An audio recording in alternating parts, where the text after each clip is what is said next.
Fayetteville-Lincoln County area was made December 23, 1990. All of the commentary was made off the top of my head, and I made several mistakes as far as street names and places of business. Some of those include calling DeSoto Street Bright Avenue, forgetting the name of Shawnee Drive, calling Parsons BP Distributorship Phil Smalls, and confusing Azo's Pub with Wysong's. All of the commentary was strictly my own. I would like to take this time to commend the efforts of the Fayetteville Fire Department, the Fayetteville Police Department, Lincoln County Sheriff's Department, Lincoln County Volunteer Fire Department, Averitt Trucking, and especially the Fayetteville-Lincoln County Emergency Management Agency for their efforts in saving the lives of so many Lincoln Countyans. That we came through this disaster with no fatalities speaks well of the various agencies involved and the people in them. From here, that ferry as far as you can walk on this side. And it's water's in all the houses. Every house that's the Water's pretty well up all the way down to the fairgrounds from where I'm standing. The water's up so high, the main highway over here is closed, over by the jail. Yeah. That greenhouse down there is mine. I imagine I'm underwater. Which one? The green on the end? Yeah, right down there. Yes, ma'am. You're probably underwater. Okay, right now I'm looking east on Mayberry between the Lincoln County Museum and Davidson Iron Works, where the old railroad tracks used to be.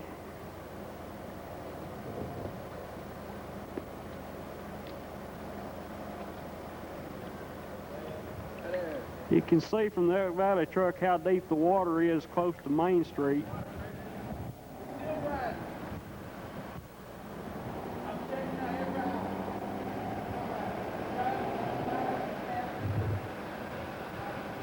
Right now I'm looking north up Lincoln behind the Lincoln County Museum. There's one barricade that's not doing a whole lot of good right there.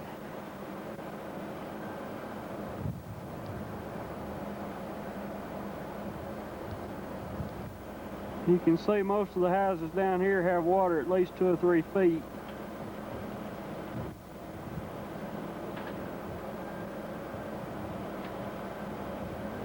Now I'm looking north up Lincoln, south down Lincoln, towards the Central Junior High School. They have water way up in the houses on, that's the intersection of Lincoln and Bright Avenue.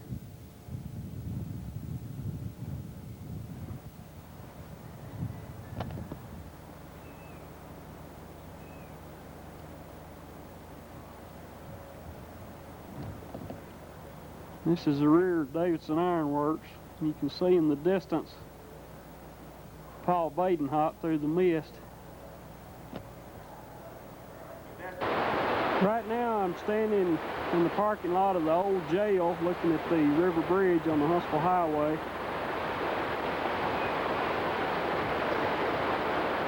There in the distance you can see that's Hardee's and Long John Silver's are both underwater.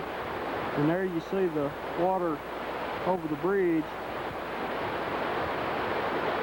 Averitt Trucking volunteered one of their tractor trailers to ferry people back and forth across the water there.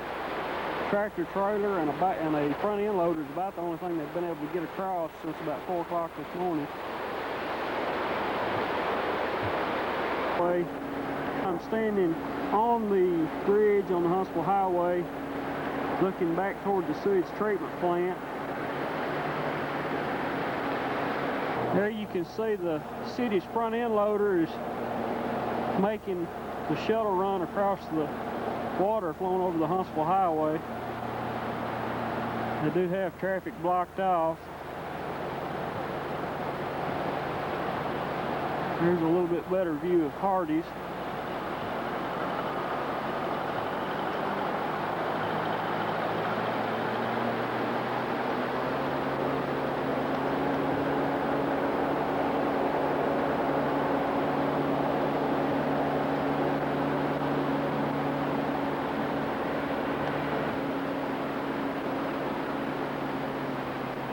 As you can see, the city has stationed 2 fire trucks south of the bridge. They managed to get those across before the water got too high, so they would have fire protection on the south side, and also the ambulance service sent an ambulance south.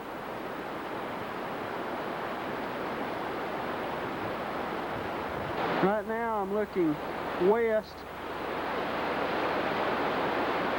up there, down the Elk River.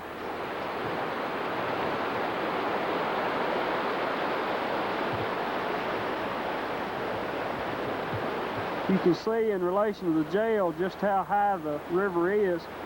That's normally a rock bluff.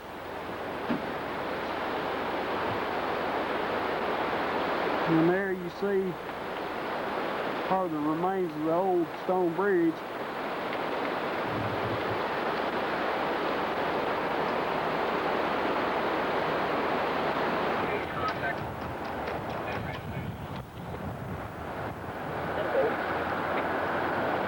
Speak up.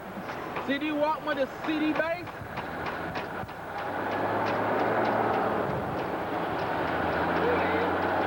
The reading is 66975.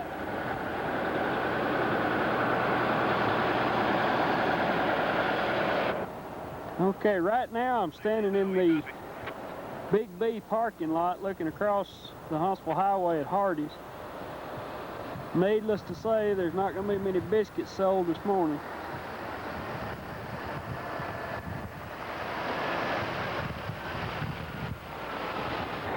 There's our Averitt truck. You'll really be able to get an idea of just how deep the water is here.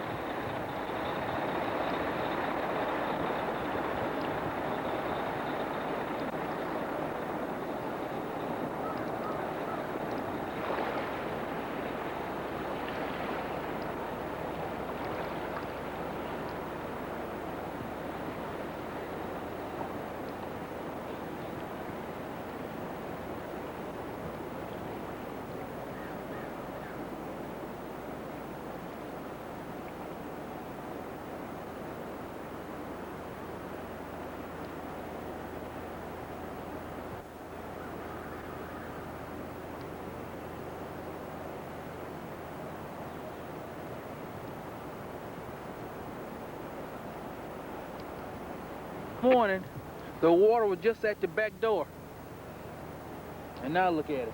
Clock is As you flooded. can see, Pizza Hut is just barely getting through by the skin of their teeth. The Elks Lodge and the Barbecue Shack haven't been quite as lucky. Although it looks like there may not be a whole lot of damage to Barbecue Shack.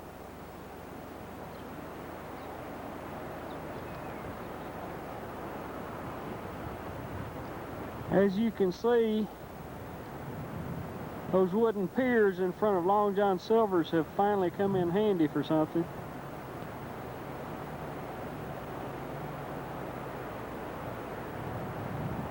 May not be too much damage in there.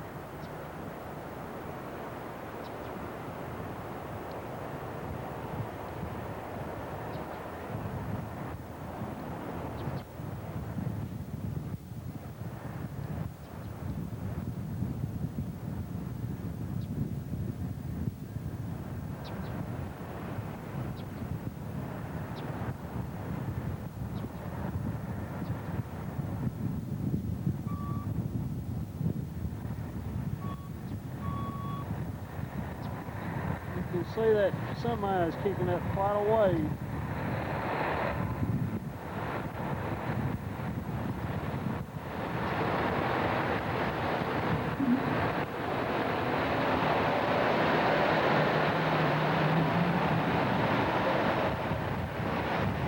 Have to move back, I'm about to get washed away. Close to the North Creek Bridge.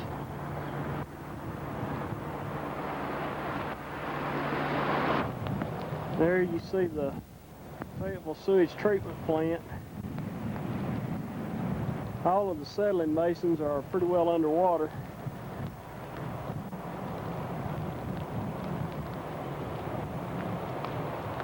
And as As you can see, the water's got one lane blocked on the bypass. Doesn't seem to be slowing traffic down any. Unfortunately, there do seem to be quite a few sightseers out. But you are still able to pass on the shoulder.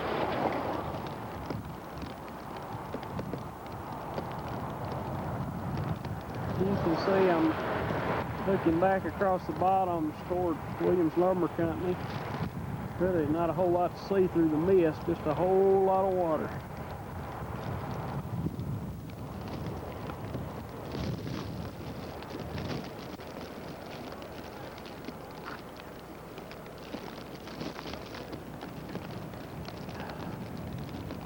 Some poor kid lost his rubber ball.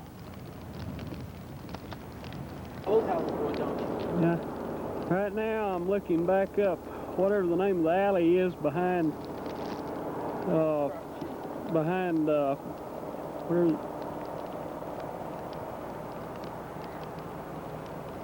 this is right on the bank of Norris Creek.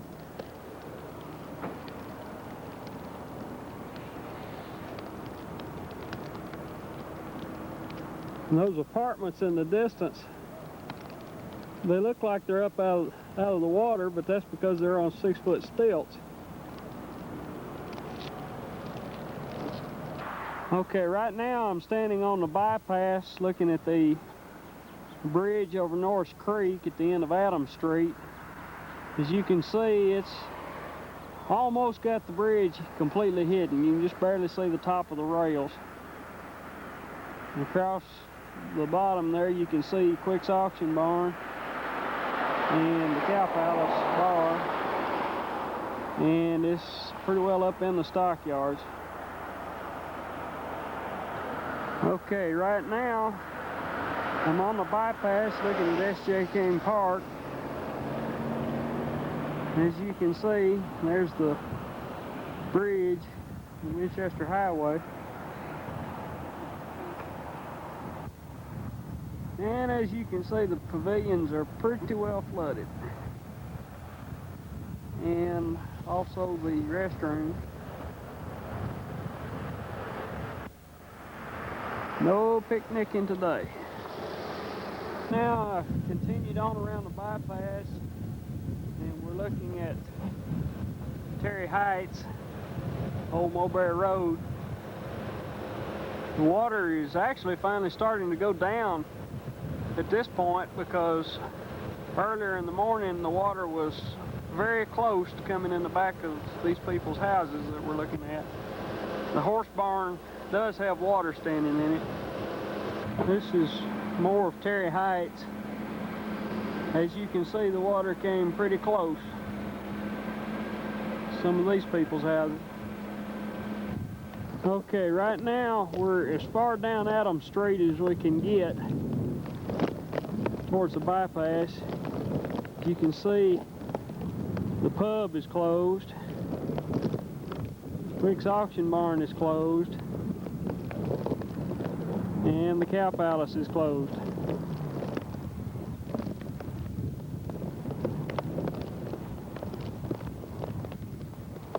Of course, there's not a lot of damage at the stockyards.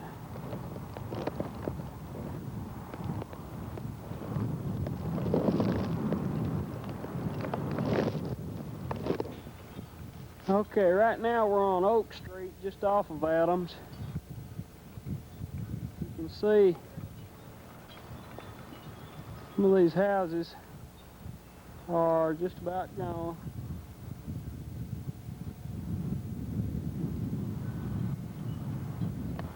Here's a little bit closer shot of one house.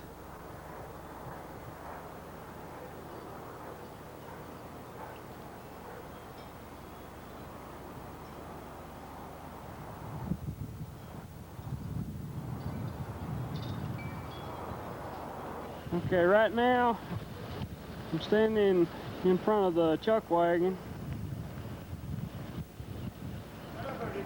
There's an electric system crew going from pole to pole trying to pull meters. rescue people. How many people got on the rescue? As you can see, Crawford Supply, it looks like their main building didn't get much damage, but their warehouse is probably flooded, along with their backhoe. And one of their trucks. And the chuck wagon is pretty well history. They've lost their ice machine, it looks like.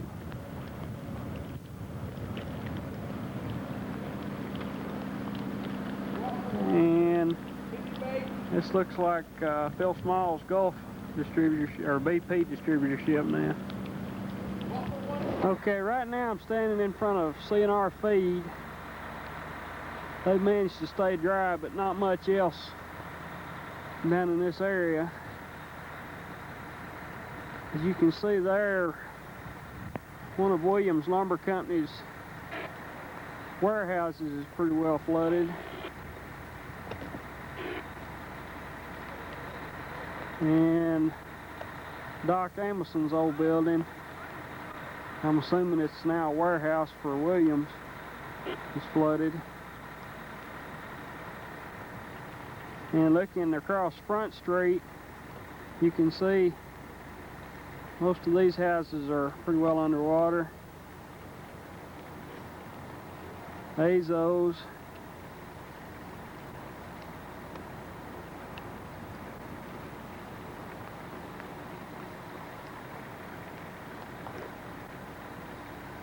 And just a minute ago we saw people in this house. They chose not to evacuate. And short of knocking them in the head, some people refuse to evacuate until the water's 6 foot in their house and you got to come and get them with a boat.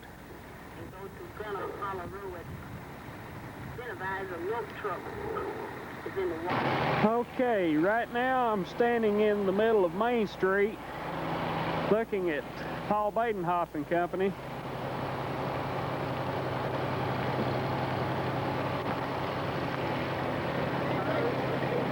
You can see how deep the water is here. Davidson Iron Works and the old museum.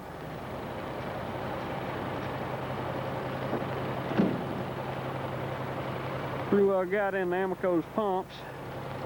Maybe that Volkswagen will float off.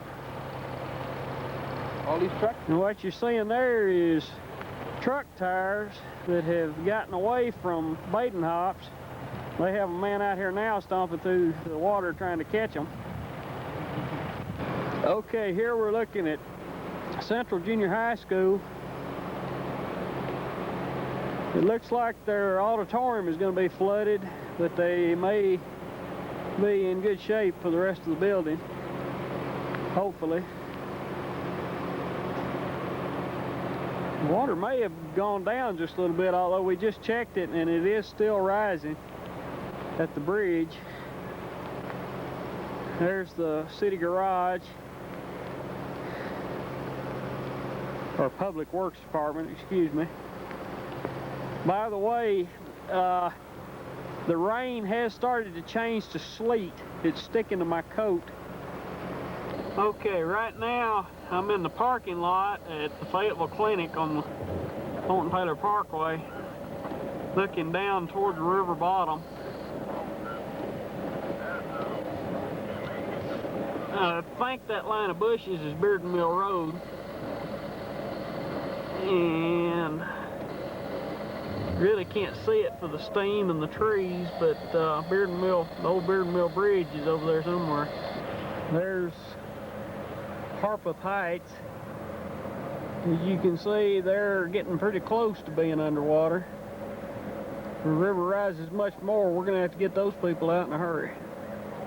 Okay, right now I'm on Thornton Taylor Bypass looking at the Lions Club softball complex.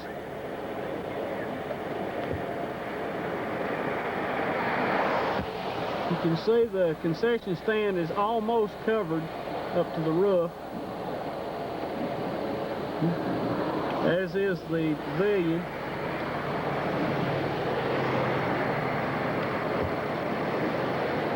scoreboards are up, almost covered. Here's a shot of one of the scoreboards, one closest to the highway.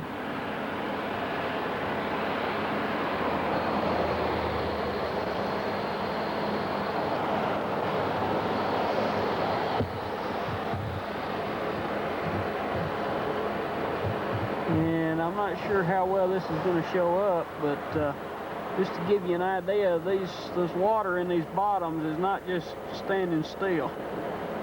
We're a good 300 yards away from the river, and it's moving fairly swiftly here, very close to the bypass. Okay, right now I'm looking down Harms Road. I'm only about a quarter of a mile off of 64.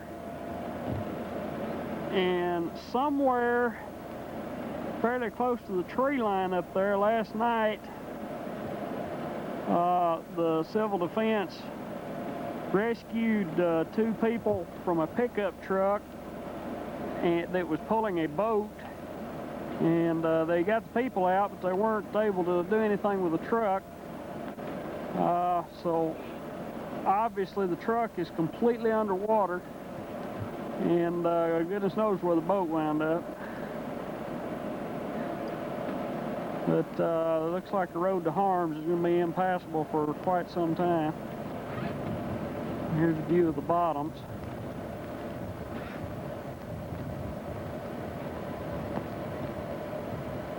And they have some cattle to get out too. Okay, now I'm at the intersection of Lincoln and Maple, looking south on Lincoln. You can see down here, there's a truck that's submerged. That's down, it looks like the water is rising around M&M machine shop. And water's up in Bradford Appliance. Can't see it from here. And Jones Welding.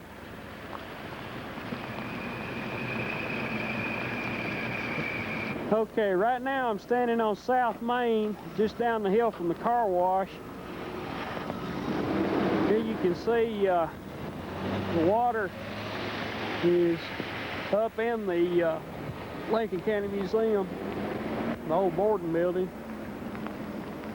It's up in the old Davidson Iron Works building, the electronics store, and most of these businesses. It's up in the offices for the concrete plant. And right here we've got Johnny Swafford Auto Sales with some clean, very clean, low mileage, flood damaged cars for sale, cheap. All right, I'm having to wade to get this shot. There you can see the cement plant is pretty well underwater. And of course I'm standing here in front of the Snoop shop. They've probably got some water damage. Okay, right now I'm standing back on Hedgemont. We've just sent the fire department's front end loader, or the one that they're using, back down Union Street to pull some people out, and apparently some of them were in the water. The water right here has risen since this morning when I first took pictures here. The porch that I'm standing on, I could walk out to the corner and peek around before without getting wet. Now you can see it's risen pretty good. I'm standing on a little deck they've added here. We've got cars underwater. Generally got a mess. Okay, right now we're looking at the first National Guardsman to be helping. Fortunately, ours are still here. We just found out that at 1 o'clock they're going to turn loose the floodgates at Thames Ford Dam. So by 7, we can expect to have roughly 5 to 6 more feet of water. Not to broadcast it yet. You